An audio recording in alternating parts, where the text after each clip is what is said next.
क्योंकि फॉर्म 47 के हवाले से इतनी रुसवाई और बेइज्जती हुई है कि अब कुछ और करना पड़ेगा। और पहले ही ये बयान आ रहे थे कि नया प्लान बनाया गया है धांधली का, और बड़े खदशात थे कि ये मामला बड़ा खतरनाक हो सकता है। मुल्क में होने वाले ज़िमनी इंतखाब के दौरान मुख्तलिफ हलकों में कशीदगी के वाक़यात रोनुमा हुए। नारोवाल में कारकुनों के दरमियान तसादुम में एक नून लीगी कारकुन जाम बहक हो गया। किला अब्दुल्ला में पोलिंग स्टेशन पर मुसल्लह अफराद की हवाई फायरिंग से पोलिंग का अमल मुतासिर हुआ, क्योंकि पंजाब असम्बली की 12 ऐसी नशिस्तें हैं जहां पर हम देख रहे हैं कि आज बाय पोल हुआ, और वहां पे क्या सिचुएशन रही, एक तो सिचुएशन, और दूसरा अली मुकाबला कहां पर आप सख्त। वज़ीर-ए-आज़म शहबाज शरीफ ने ज़िमनी इंतखाबात में नून लीग के नुमंतखब अरकान की जीत को आवाम के एतमाद का मज़हर करार दे दिया। कोर कमांडर इसमें भी सोचते होंगे, लेकिन क्योंकि यूनिटी ऑफ कमांड है, एक डिसिप्लिन है आर्मी का, उसमें वो बोल नहीं सकते, लेकिन हर एक इस तरह सोचता है और वक्त आएगा तो बोलेंगे।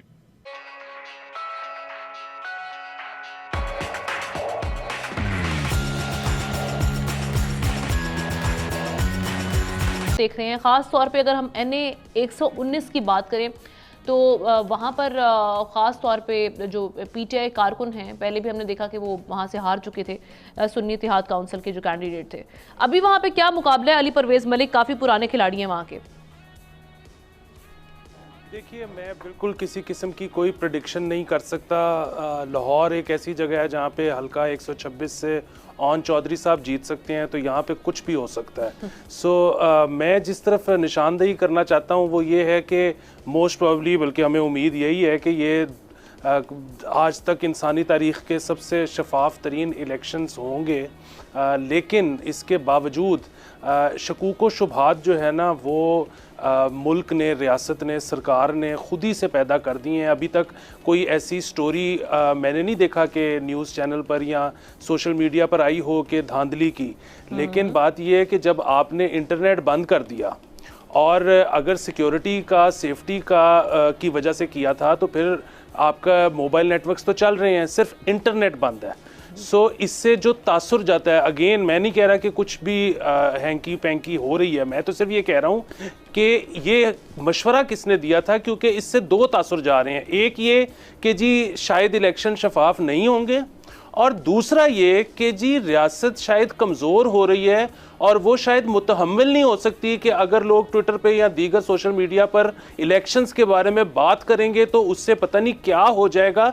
ये अपनी कमज़ोरी जाहिर करना और अपने ही इलेक्शंस को शफाफ ना रहने देना, ये इस तरह के मशवरे कौन देता है, ये मैं जानना चाहता हूँ। अच्छा, एक तो जो आपने कहा कि ये तासुर जा रहा है कि शायद इंतखाबात शफाफ नहीं होंगे, अगर हम इंटरनेट देख रहे हैं कि जिस तरह से डिस्ट्रप्शन शुरू हो जाती है जिस दिन इलेक्शन डे होता है या इलेक्शन से एक दो दिन कबल इंतखाबी मुहिम को देखते हुए। लेकिन आप क्या समझते हैं कि एक और यही सिचुएशन की वजह से कहीं ना कहीं वोटर टर्नआउट हम देख रहे हैं टीवी चैनल्स पे जी निस्बतन काफ़ी कम है। एक ये वजह भी है कि लोग पहले से जानते हैं कि इंतखाबात जो हैं वो, जिससे पहले एक कंसर्न उठा था कि इरेगुलरिटीज़ हुई हैं लास्ट इलेक्शंस में, जनरल इलेक्शंस में 2024 में, तो लोगों ने अपना अदम दिलचस्पी का इजहार किया। बिल्कुल, अदम दिलचस्पी का इस वजह से भी इजहार किया हो सकता है। दूसरा आप ये देखें ना कि आपने खुद ही से सुबह सुबह एक शख्स वोटर सोकर उठा, और उसको जैसे ही पता लगा कि आज इंटरनेट बंद है, तो उसको एक मैसेज चला गया कि तुम उठ के जाके वोट डालो या ना डालो, उससे कोई फ़र्क नहीं पड़ता। इस तरह का तासुर, अगेन ये बात गलत हो सकती है, लेकिन जब ये तासुर एक वोटर को मिल जाए तो फिर उसको छुट्टी वाले दिन एफर्ट करने की क्या ज़रूरत है। ठीक है, अभी इंडिया में इलेक्शंस होने वाले हैं, आप मुझे बताइए कि वहां पे कितने दिन होंगे जब मोबाइल नेटवर्क्स और इंटरनेट बंद किया जाएगा। उनके तो इलेक्शन 3 महीने चलते हैं, हमसे एक दिन में इलेक्शन होता है और उसमें हमसे इंटरनेट नहीं बहाल रखा जाता। तो ये कैसे आप मतलब अपने हमसायों के साथ तो compete कर नहीं पा रहे, पूरी दुनिया के साथ कैसे करोगे? अब कब वो वक्त आएगा, कौन सी पॉलिसी ऐसी होगी जो कि अब रेड लाइन कहते हैं अब क्रॉस हो गई, या कौन सा ऐसा इवेंट होगा जिसके बाद लोग कहें कि जी अब too much, we don't support you, या ये आप गलत कर रहे हैं, इसको रोकें आप। ये होना है, बहुत जल्दी होना है, क्योंकि इसका एक लेवल होता है, उस लेवल तक आप ऑलरेडी चले गए हैं। देखें क्या क्या किस किस तरह के वाकयात हुए हैं, और ना कोई कानून नजर आता है, ना कोई आइन नजर आता है, ना बेचारे वो हमारे जो लोग हैं वो इतने बेबस नजर आते हैं, जज इतने बेबस नजर आते हैं, पुलिस वाले जा जाके पता नहीं क्या लोगों के ऐसी तैसी फेरते हैं इनके ऑर्डर्स पे। तो ये सिस्टम चल नहीं सकता। मार्शल लॉ में भी इस तरह का सिस्टम नहीं चल सकता। ये तो उन्होंने एक हाइब्रिड बनाया हुआ है, जो कि एक फेस सिविलियन दिया हुआ है और बाकी जो है पीछे से रूल उन्हीं का है, सर। पीछे से रूल उन्हीं का है। और जनाब मुशाहिद हुसैन साहब भी आपको पता है एक तरह से आर्मी के ही बंदे हैं और हमेशा से आर्मी को काफ लीग के साथ भी सपोर्ट किया।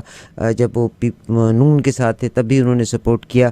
वो भी ये कहते हैं कि यस वी एक्सेप्ट कि there is a hybrid system working but just give the breathing space to the politicians as well. और इतना अनफेयर ना हो। सर मेरा आपसे एक सवाल है कि आपका कराची से के साथ ताल्लुक़ भी है, पाकिस्तान के बेहतरीन इदारे के साथ आपने काम किया है। कराची में एक अरसे से जो पोजीशन है या कंट्रोल है किसी भी लेवल पे हो, that is by people's party. और आज भी पीपल्स पार्टी के पास है। हम कनाडा में बैठ के कहते हैं कि अगर कनाडा में 3 टेन्योर्स से अगर जस्टिन ट्रूडो पूरा नहीं कर सके तो मतलब आप पहले हाउसिंग का मसला हल करते। पाकिस्तान में तो कराची एक अरसे से है ही पीपल्स पार्टी के अंडर। तो क्या वजह है कि आज भी कराची की सड़कें भी ब्लॉक है, पानी आता है, बारिश होती है तो पानी भी खड़ा होता है। और अभी जो कच्चे के डाकुओं ने मुसीबत मचाई हुई है, ये कौन है कच्चे के डाकू, किसको रिप्रेजेंट करते हैं? Are they working under the influence or under certain politicians or under the police force? नहीं, ये बिल्कुल दोनों है। ये जो खासकर डाकुओं पे अगर मैं कहूँ कि ये कौन है और किसके अंडर है, ये ग्रुप्स हैं, छोटे छोटे बड़े बड़े ग्रुप्स हैं जिनको पुलिस वाले भी सपोर्ट करते हैं और पॉलिटिशियंस भी। और एक अपना अपना एरिया एक उन्होंने डिजाइन किया हुआ है, डेजिग्नेट किया हुआ है और उसमें वो काम करते हैं और उनको कोई ना पूछ सकता है ना पकड़ सकता है। पकड़ा भी जाए तो ऊपर से पॉलिटिशियन छुड़ा लेते हैं। और यही वजह है कि ना वहाँ के पुलिस इफेक्टिव है, ना वहाँ पे कोई और लॉ एनफोर्समेंट। जब रेंजर्स वगैरह कभी चली जाती है तो थोड़े दिन तो वो रेंजर्स वगैरह जो नए होते हैं तो जाके वो चेंज लगता है कि कुछ आ रहा है, लेकिन थोड़े दिन में वो भी उसी रंग में रंगे जाते हैं और उसके बाद फिर पता लगता है कि जी वो भी वही कुछ कर रहे हैं जो पहले पुलिस कर रही थी। क्योंकि जब लोगों को पता होगा कि इतने बड़े पैमाने पर धांधली हो रही है और कुछ नहीं किया जाएगा, एक दफा इस धांधली के जरिए जब किसी को जितवा दिया गया तो उसके बाद बस अदालतों के चक्कर ही होंगे। तो यही वजह है कि फिर लोग समझते हैं कि भाई अभी कोई जोर जबरदस्ती हो सकती है तो कर ली जाए। और कानून नाम की तो चीज कोई नहीं है, वरना सब लोग कानून का एहतराम करें। सबको पता होगा जनाब फ्री एंड फेयर इलेक्शंस हो रहे हैं। अब यही हुआ है, ज़िमनी इलेक्शंस हो रहे हैं और उसी दौरान में लड़ाई झगड़े की खबरें आई और इसके साथ साथ एक कारकुन के जाँ बाक होने की भी खबर आ चुकी है और यह भी झगड़े की वजह से। अब बताया जा रहा है कि मुस्लिम लीग नून का कारकुन है। बड़ी अफसोसनाक सूरत हाल है। पुलिस जिसका काम था अमन को बरकरार रखना, वो ठप्पे लगवाने में मसरूफ है। ये बात अब कोर्ट की जा रही है, ये मकामी साफ़ी बता रहे हैं, खासतौर पर गुजरात में। वहाँ पर एक मुबैना वीडियो भी सामने आई है, इसको शेयर भी किया जा रहा है मुख्तलिफ प्लेटफॉर्म्स पर। और ये बताया जा रहा है गुजरात का हल्का है और वहाँ पर जो उम्मीदवार भी हैं और दीगर लोग हैं, चाहे वो तहरीक इंसाफ के हैं या रिपोर्टर्स हैं, वो भी इसको शेयर कर रहे हैं। siyaasat.pk का ये कहना है कि जी वहाँ पर DPO भी इसमें शामिल हैं, वो भी जनाब ये सारा करवा रहे हैं, धांधली करवा रहे हैं।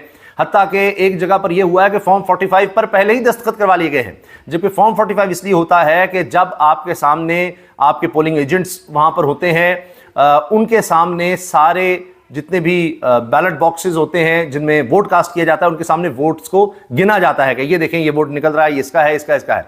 जब उनके सामने तसल्ली करवा दी जाती है तो फिर हर पोलिंग स्टेशन पर वहां पर मौजूद जो हर उम्मीदवार का पोलिंग एजेंट होता है, जो उसने लगाया होता है कि जी ताकि इसके सामने किसी को कोई शिकायत ना रहे कि